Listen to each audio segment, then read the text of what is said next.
On today's Locked On Bucks, Camille and I are here to recap an ugly start to 2025 for your Milwaukee Bucks. The recap of the Brooklyn Nets loss comes your way next here on today's episode of Locked On Bucks.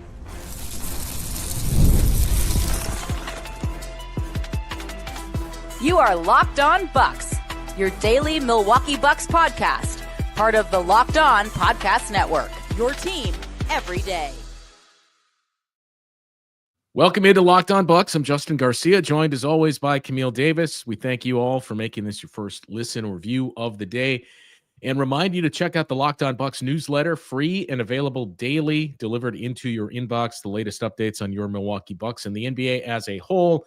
You can sign up for free now at LockedOnDaily.com. That is LockedOnDaily.com to start your day with the all-new free Locked On Bucks newsletter. Today's episode is brought to you by FanDuel. The NFL playoffs are almost here, but it's not too late to get in on the regular season action with FanDuel, because right now new customers can finish the season strong with $250 in bonus bets if your first $5 bet wins. Visit FanDuel.com to get started.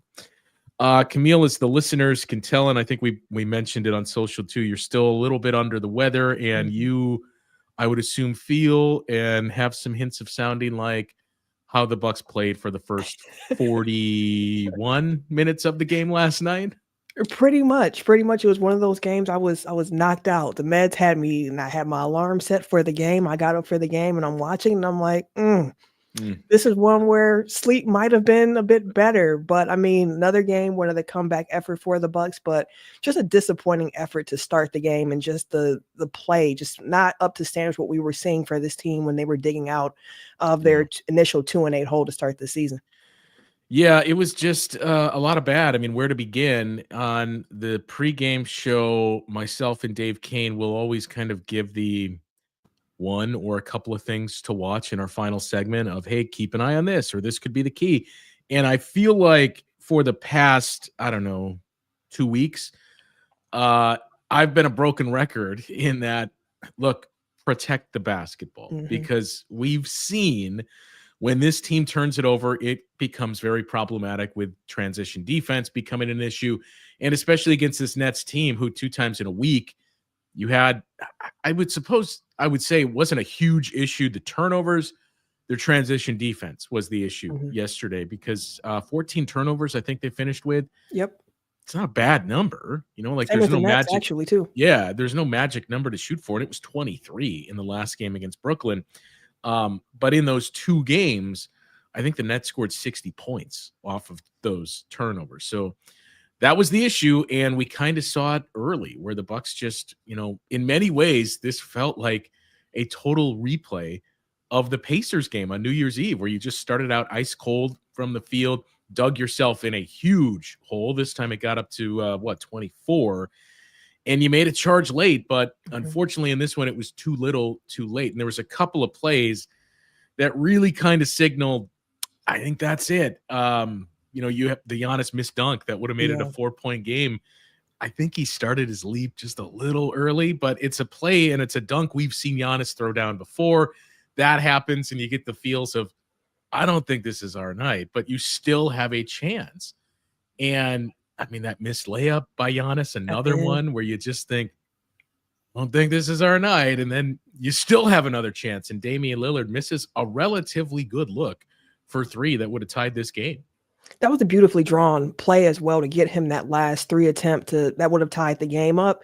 The Bucks got another break after that, with the Nets stepping out of bounds and getting 0.6 seconds, which you knew was going to be a really, really quick shot attempt. Shout out to the Nets and how they played that. I don't recall seeing many NBA teams just saying, like, we're giving up everything. We're just guarding the 3-point line. But completely. All right, so those 2 inbounds to me were very, very interesting, and we're talking about, because the first play to get Dame the look, it seemed like, what the hell are they doing here? And it worked, where it looked like they're setting up Giannis for the sideline out of bounds lob play, and it's a 3-point game. And I think in just looking at Brooklyn, that kind of caught them off guard too, of, wait a minute, what are they doing? Do they not know they're down by 3? That just that pause and hesitation allowed Giannis to roll to the basket, catch the ball untouched, and allow Damian Lillard the chance to kind of get around some screens on the perimeter and set him up for a good look. So it started with the what are we doing to, wow, this is a really good play call. The last one, though, and look, this isn't the reason why they lost the game, but I remember bringing it up on the air and seeing this unfolding. Like, what are they doing here on that play with 0.6 seconds left? Giannis either has to be off the floor or has to be the trigger man. You can't have Giannis as one of your 4 guys out there when, as you mentioned, the Nets are saying, take anything you want with 0.6 seconds. We're putting everybody behind the perimeter. Giannis isn't going to shoot, and it likely isn't going to make that 3. So to me, 0.6 is still enough time to get a catch and shoot. I just didn't understand some of the personnel and the sequencing on that last inbound. Would you have rather Khris be the one on the court in that situation for that last play? Because that's what I thought initially. I was actually a little bit surprised to see Khris come off the bench for the last couple seconds of the game, given the fact he didn't play most of the 4. So I wondered if that was part of why Doc didn't have him as one of the players that was actually in the game, because it's like you're just getting off the bench, but we trust you and your passing ability to get the ball inbound. So like, would you have rather that flop between the two of them? So they had Khris was inbounding. So Giannis, Dame, Bobby Portis, and Gary Trent were on the floor. I would have put Ryan Rollins or Taurean Prince in there in place of Giannis. And in that scenario, keep Khris as your trigger man because he's arguably your best at it. But I just, you need a 3-pointer. There's no way to play the foul game here and still have time to come back and win this. So I didn't understand why Giannis was on the floor in that spot. Yeah, I think that's fair. One thing I'll say about just the rotation and the lineups in itself, going into the game, no AJ Green. So I figured, okay, it's going to be Ryan Rollins' time to get into the rotation. We've talked about him being the 10th man in that Bucks 9-man rotation. So I figured, okay, he's going to get some playing time. Then you have the Andre Jackson Jr. Flagrant 2 in the end of the second quarter, where it's like a bad decision, maybe not a lot of contact there, but nonetheless, a bad decision to make in the moment for Andre Jackson Jr. So then he's out for the rest of the game. And I was at that moment, I think I tweeted it out too, of like, I wonder if DeLon Wright gets dusted off or if we see Pat Connaughton going forward for this team, because you're short 2 wing rotation players at that point. And you didn't see anybody in the third quarter. It was a lot of Giannis straight through that third quarter, a lot of Ryan Rollins in that third quarter. And fourth quarter, you see Pat Connaughton get dusted off. You see MarJon even get thrown into the game at that point. And they were able to really put that comeback effort together. And it was one of those moments watching it where it's like I could see people reacting to seeing Pat Connaughton on the floor. But for me, it was a response of like, well, what else were they going to do unless they were going to ride, an 8-man rotation, longer minutes throughout the rest of the game? And Pat Connaughton came in and he made some key plays as well as MarJon, even though you look at the stat line, no points for MarJon, no assists, just 3 rebounds, but really impactful on his time out there defensively during that comeback stretch for the Bucks. I do want to talk a little bit about that. Andre Jackson Jr. Flagrant 2, because it seemed to be very polarizing, but I had my opinion changed somewhat after listening to Doc Rivers talk about that after the game. And then the other names you mentioned that we saw, Pat Connaughton and MarJon Beauchamp, and what you got from both of those players. We will dig into that conversation coming up next here on Locked On Bucks. Well, this next segment of Locked On Bucks is brought to you by our friends over at FanDuel. The NFL playoffs almost here. That doesn't mean it's too late to get in on the regular season action with FanDuel, America's #1 sports book. Because right now, new customers can finish the season strong with $250 in bonus bets if your first $5 bet wins. You can bet on any game you'd like, who will win the game, all the other perks that come within those games as well. But FanDuel also has bets for which players will score a touchdown, how many points will each team score, anything you can think of, and more. Just visit FanDuel.com to join today. That is FanDuel.com for your chance at $250 in bonus bets. Make every moment more with FanDuel, an official sportsbook partner of the NFL. All right, so Andre Jackson Jr., late in the second quarter? It was like 9 seconds left in the second quarter. Very extremely late in the second quarter. Is assessed a flagrant 2. and removed from this game. So in the moment, we were having the conversation on the air, and I was, look, it's going to be a flagrant foul. You made contact with his face, and Right. our vantage point in the radio booth, this play was unfolding directly in front of us. And you could see Musa Dagger, the official, having some words with Andre, basically like a parent that's seeing your kids fight in the back seat, turning around like, knock it off. Mm-hmm. Andre had that little tussle where he slapped Nick Claxton's hands down just before that happened. And that's where Musa Dagger was kind of saying, knock it off. There's 9 seconds left. Let's get into the half. So I still think, because Andre catches him in the face with his left hand, Mm-hmm. I still think it's one of those plays where you're angling your body to fight through a screen, and he just catches him in the face. So I don't think the intent was there, which is why the flagrant 2 kind of like, wow, you're really calling that a flagrant 2? But listening to Doc Rivers talk after the game, maybe this is massively reading between the lines.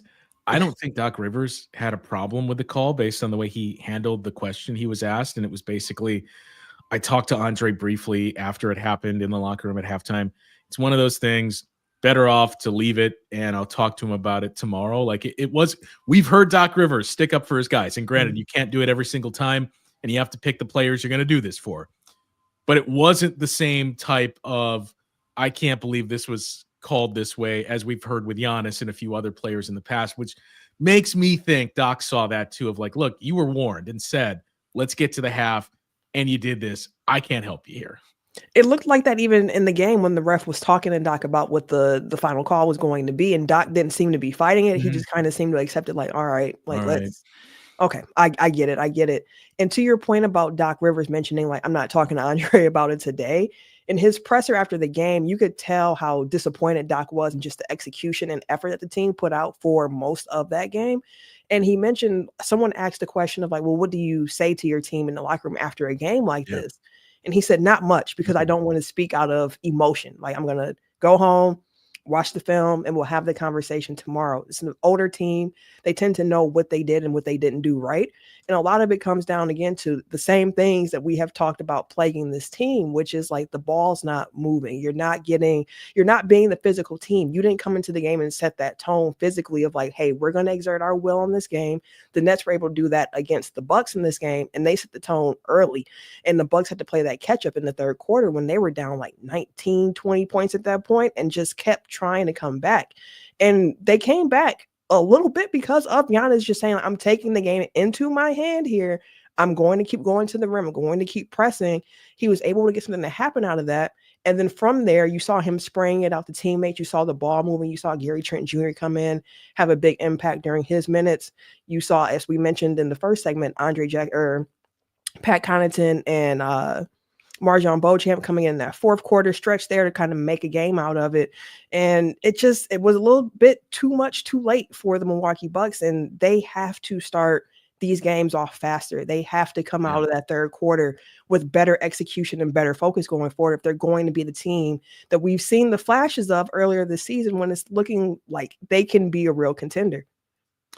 Yeah, and that was basically Doc's message after the game too. And it's not going to do anything to remove any of the discourse that's out there. I'm not ready to get into this yet, but is the NBA Cup actually good for veteran teams? Look at what the Lakers did last year.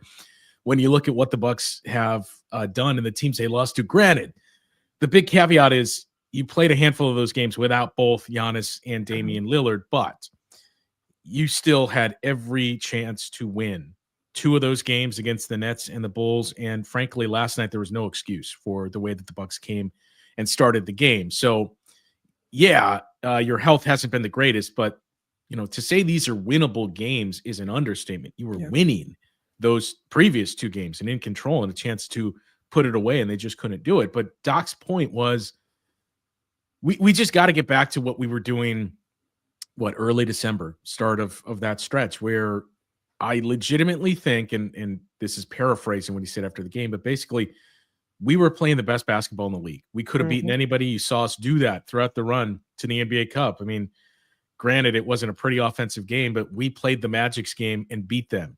The Hawks, because he got the question too about, hey, young, quicker, athletic teams with perimeter guys that can pressure the ball and really try to speed you up.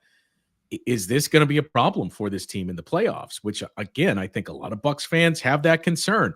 And Doc's point last night was, well, not every team can do it. Like Brooklyn has been able to do it against us 3 times for whatever reason. But the Hawks tried to do that in the semifinals. Didn't work. We beat them. Thunder tried to do it. Didn't work. We bullied them and won that game. So, yeah, it is, I think you would say, an Achilles heel of this team. But it's not like, hey, every young, quick, athletic team is going to beat this team. Like, you still have to execute. And Brooklyn has 3 times this season.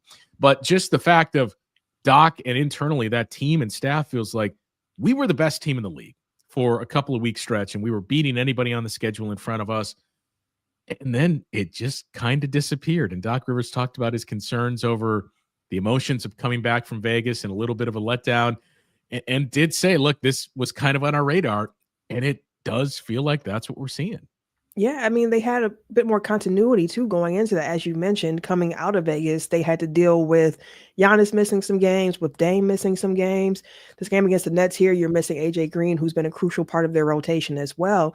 Not saying that as a reason or an excuse as to like, hey, this is why the Bucks lost, because they still should have won that game. I mean, the Bucks were like 12.5-point favorites against the Nets going into that game last night, and they just didn't execute well. Like, it was one of those games, you mentioned the turnovers early. Both teams had 14 turnovers apiece.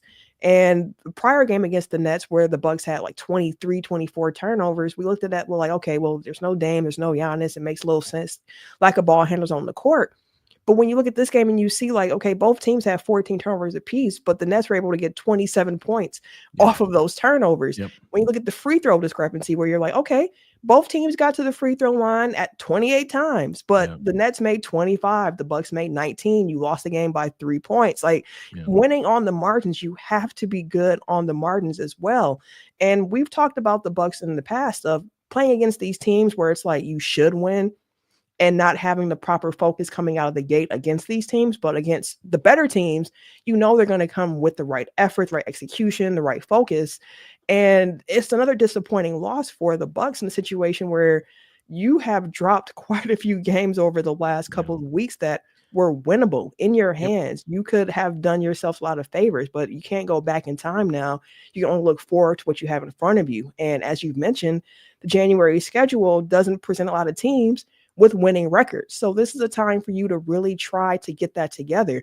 And Saturday is going to be a great test against a Portland team that hasn't been doing super well, but young guys on that team come up with a proper execution and focus.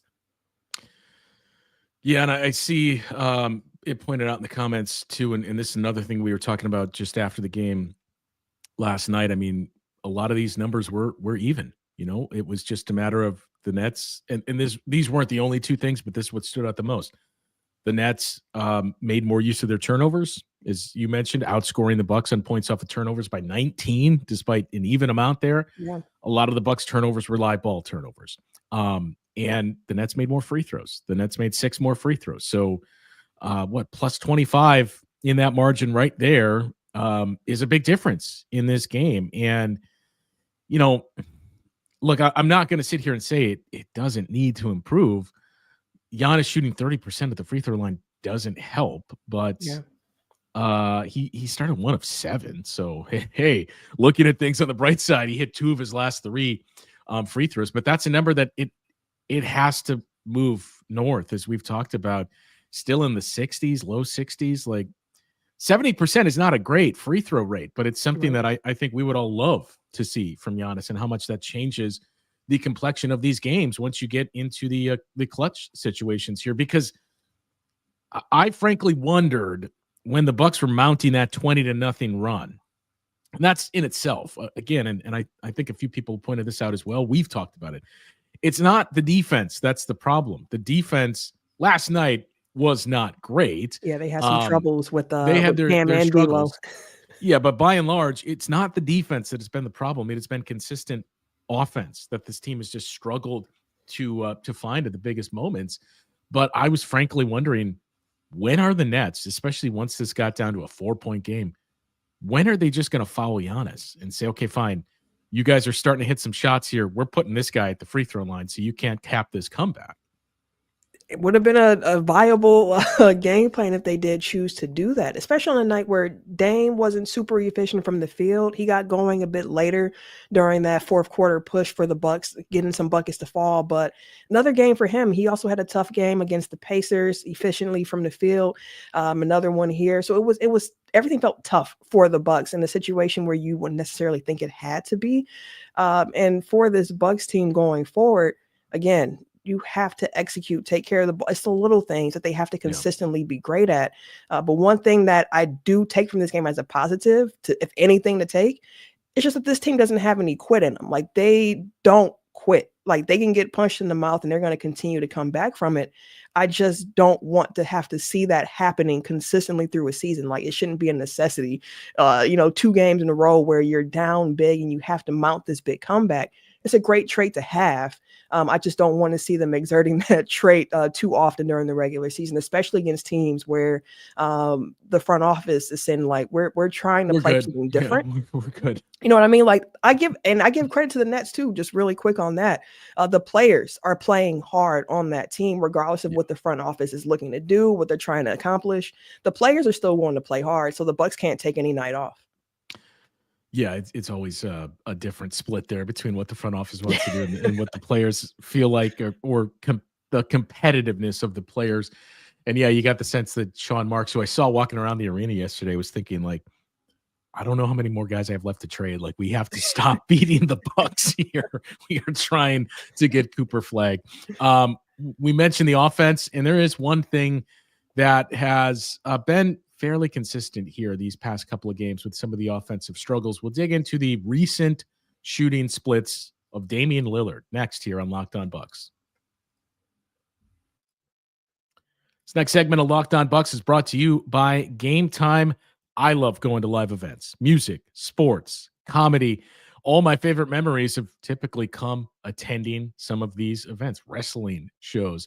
The energy and excitement, it's always unforgettable. Now, Game Time has made it even easier to get tickets for your favorite events with their new feature, Game Time Picks. This feature filters out the fluff to show you only incredible deals on great seats, so you don't have to waste time searching thousands of tickets.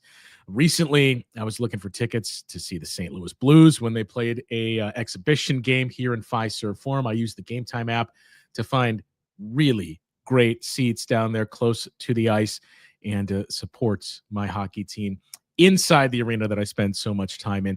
Super deal, very impressive. I didn't need the panoramic view from seat, but I could see it all before I purchased my tickets within the app. Take the guesswork out of buying tickets with Game Time. Download the Game Time app, create an account, and use the code LOCKEDONNBA for $20 off your first purchase.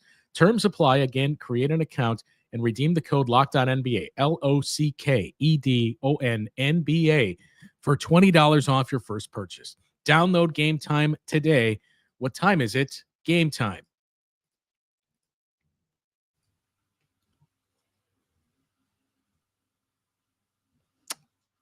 Damian Lillard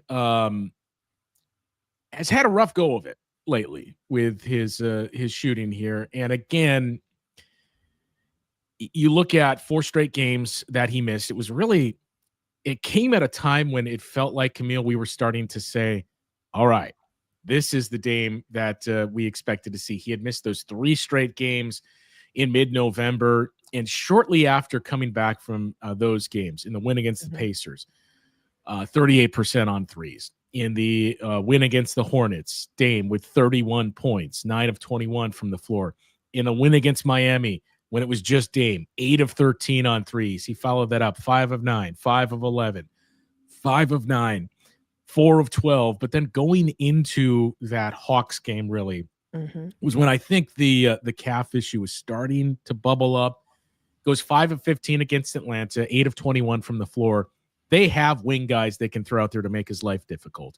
But since coming back from that, he did not look great in the first half, especially against the Bulls in that loss. 8 of 19 from the floor, 3 of 9 on threes. Basically identical stat line against the Pacers in that Bucks win. And then last night, he got to 23 points, but he needed 20 shots to get there and just 4 of 13 on threes. Like, it just feels like for whatever reason, you start to see Damian Lillard turning the corner like we were talking about in early to mid-November, and then something happens, whether it's a bad game or an injury, and it's just like another onboarding process where, okay, it's got to work off some of this, and it's going to be 2 or so games before you start to see the Dame of old. But that, to me, is one of the big things that stood out last night is, all these team statistics fairly even. Bucks didn't do a great job in transition defense. Nets taking advantage. They're hitting more free throws that you just need. Okay, what can go your way? A guy like Damian Lillard taking over is one of the things that can go your way. And they didn't get it last night and haven't gotten it for the past few games. We haven't. And I thought earlier in the game that he was playing a little bit more passive. As the game went on, I felt like he was getting a bit more aggressive with his shot selection going forward. And for Dame, that's the big thing for me. It's like you have to remain aggressive throughout the game because of how this team is constructed. It's Dame and Giannis as like your focal points offensively, and then they help feed everybody else with their gravity. So for Dame, it's like, yeah, you got to keep shooting. And I can understand the kind of coming back a bit slow. He mentioned how that illness took him out prior to that Chicago game, saying like he tried to do his workouts. He couldn't breathe. He's coughing stuff up. It's very difficult on him, like just able to breathe and playing basketball at a high level. And we hear guys state all the time of like when you're out for a bit, especially with an illness, and trying to come back and get that conditioning together, it can take a little bit for you to get your legs back underneath you. I mean, we saw it a bit with Giannis in that Pacers game, that first half where it was like the touch wasn't there for him. It just looked a little off, a lot of fumbles with the ball. So for Dame, you got to keep shooting through it.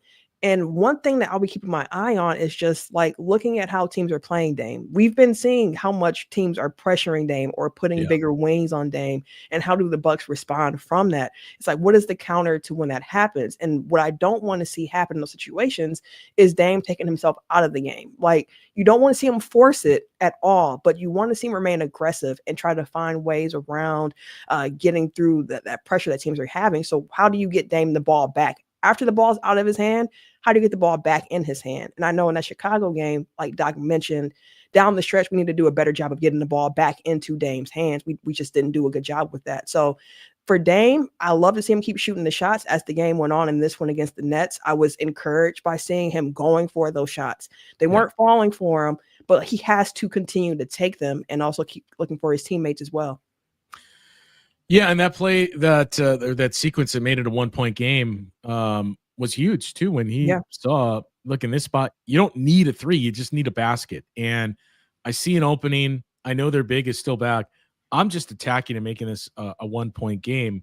So that was one of the moments where you felt like they're going to win this game. And then we mentioned the Giannis layup. Well, they're going to lose this game. That it just kind of vacillated back and forth here. But it's a 4-game sample that we're looking at, and everything that Dame discussed about the illness and how he felt coming out of it is notable, and it's something to keep in mind. Said, I lost weight. It's the worst I've ever felt. And as you pointed to, look, it's not as easy as, okay, you're back. Now you're fully back. But it is worth keeping an eye on that in the 4 games since, not just since that, the game against the Hawks was part of it too. Before the previous game that he had played in before those 4 games off. But that Hawks game and the 3 games since his return, 34% from the field, 33% on threes. And he's taken the most threes on the team in that span. So you need better numbers than that. I don't think Damian Lillard is a 33% shooter, so I don't think those numbers are going to stay for the rest of the season. But nights like last night is where it especially stands out of, man, you needed something else. And if you got something other than 6 of 20, you wouldn't have felt great about it. Doc said after the game too, look, even if we won, I'm having these same conversations. We played terribly. We didn't execute. We didn't pass. A lot of ISO ball, all these things that we've talked to the guys about before. But as we've mentioned, the importance is winning. Like, you can coach those things later, but you had 3 very winnable games now that you have let slip away. And these are the types of stretches that lead to dropping a seed line or 2, that now you got to get at least one of those games back elsewhere. And we mentioned it before, but once you get into February, you got 35 games left. 32 of them are against teams that are either in the playoffs right now or at least expect to be in the playoffs. Like Phoenix isn't a playoff team. They're on the outside looking in of the play-in tournament even, but that team thinks they're a playoff team. So those are all the types of matchups that you have February on. Like your Wizards, Bulls, Nets, Hornets, that's all done with. So it's all teams that are trying to win down the stretch. As we wrap here, Camille, it's not a great start to the calendar year. And it's like what we've always cautioned. It's never as bad as it seems. It's never as good as it seems. It's always somewhere in the middle. So as ugly as this has looked, it will get better. It will take a step backward again. So let's just kind of center ourselves with a lot of this talk. And as we do that, let's all be thankful that the hallowed grounds of Kaseya Center in Miami, Florida. I mean, that's really a shame to see what's going on there with the Miami Heat, who we were all told we're going to get Damian Lillard. Giannis is going to ask to be traded there as well. And look out. Yeah, things happen quick. I mean, you heard the Jimmy Butler's agent saying like this isn't true, and then you heard Pat Riley coming out saying we're not trading him, and then you have a Jimmy Butler press conference where he just drops the bomb of like, no, I don't think I can find my happiness on court here in Miami anymore. Which I love the guy who worked for the team was like, okay, thanks Jimmy, like that's enough. Like it's time. Immediately, you can end this now. It's time to go. End this here. But yeah, again, it just goes to show you never know what's going to happen in the league, and things can happen quickly. So you have to continue to maintain your pace. And for the Bucks, as they're looking at what's happening down in Miami, it's like, look at what's in front of you going forward, right? You have Portland on Saturday. Then you have Toronto, San Antonio, Orlando, New York, Sacramento, Orlando. Like you're going to have some interesting games here over the next couple of weeks. But the best thing about the NBA is that there's going to be another game in another couple of days. It's a long season. It's a long race. Continue to try to get yourself together. And hopefully in another month's time, we're not still having the same conversations about what the Bucks need to do better or not executing in the focus. So hopefully as they continue to keep growing, they can keep moving in the right direction, and we can keep an eye out on what's happening down there in Miami with Jimmy Butler as well. Should be some interesting times coming up here across all of the NBA. That will do it for today's show. We will recap hopefully much better viewings and results Saturday when the Bucks play the Portland Trailblazers, speaking of Damian Lillard. But we'll take a look back at that weekend and hopefully, or that game, and hopefully some trends moving north for the Bucks on the show next week on Monday. But that'll do it for today's show. For Camille, I'm Justin. We will talk with you guys once again next week on Locked On Bucks.